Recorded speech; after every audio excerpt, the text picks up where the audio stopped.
love listening to the sound of the boats going off the start as the acceleration happens, Kath. And here we are, the Diamond Jubilee, the junior women's quads. And it's Peterborough City Rowing Club on the left of our picture and Wallingford Rowing Club on the right. Great clean start from both of them. A little adjustment from that Peterborough crew, but pretty much neck and neck coming out of the island. Peterborough already being warned by the umpire for steering. Umpire desperate to keep the crews apart and have a clean and fair race. That's the only reason for their intervention. I think the crews have separated pretty well there, Kath. Yeah, good steering, pretty much, yeah, small adjustment. Really tough steering a quad, the fastest boat that you have to steer, so the pressure's on, particularly with the shape of the bank and the island. But these crews have all had a race now, and they're adjusting each time they do. Yeah, and that's Sinead Turner-Frick in the bow seat of the Wallingford crew, just steering the crew there. Both these crews steered by bow. Ellie Cook in the Peterborough crew that are now, as we rejoin the race live, just over halfway down the track at the 3/4 mile mark. Well, Peterborough have been able to achieve a bit of an advantage there, allowing them a bit more efficiency. I think so, a little more relaxation and a little more length, but fighting all the time in that Wallingford crew. Great experience at Henley Women's Regatta. We see the importance of that has played over recent years for women's rowing to develop, so that these crews are ready when this event has then joined, and it's really great to see that the experience they've had on the Henley course they can now do over the full course.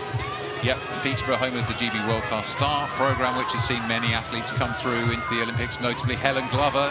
Those of you who watched Tokyo will have seen her making a comeback again, but the World Class Start programme, really important for bringing talent into the sport that perhaps wouldn't otherwise have thought about it. Athletes from all kinds of disciplines, from fencing to open water swimming to horse riding. We've seen all here today at Henley. And Peterborough looking really good out in front here now. You can see at the 3/4 mile mark there was a minute overlap between the crews. I think Peterborough probably extended that a little bit further. Now, Kath, let's have a look at the contrast between these two crews as we look down from above. What can we see?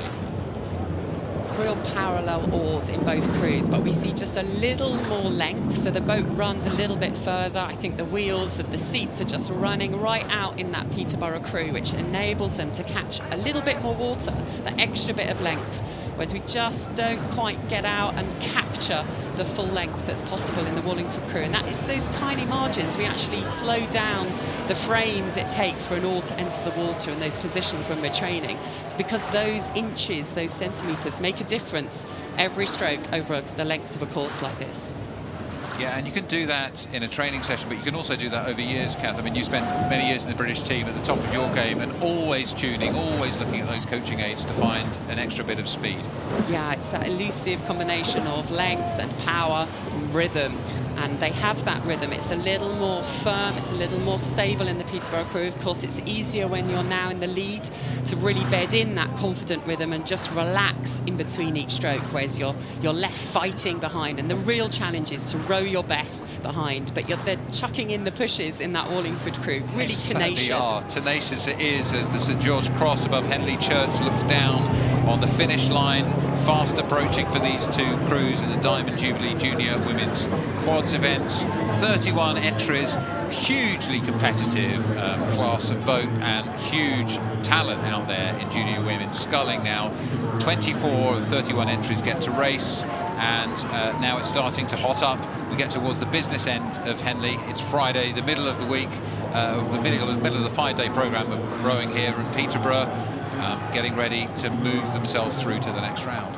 Really impressive shot here from Peterborough. It shows the speed of the hands coming away, so the oars move back out to take the next stroke really precisely at the same height, at the same speed. Again, that's all been honed over hours and hours of training. Lots been on the ergo. They've had just a sort of certain period of months, so it's always really impressive the standard that has been reached in the crews this year. Yeah, so Ellie Cook, Ella Darrington, Harriet Drakeley and Charlotte Bolton of Peterborough City Rowing Club gets across the line first at Henley. It's a great feeling for them, and they're through to the next round of the Diamond Jubilee Junior Women's Quads event, beating a valiant effort from the Wallingford Rowing Club crew too. So Peterborough beat Wallingford in the Diamond Jubilee.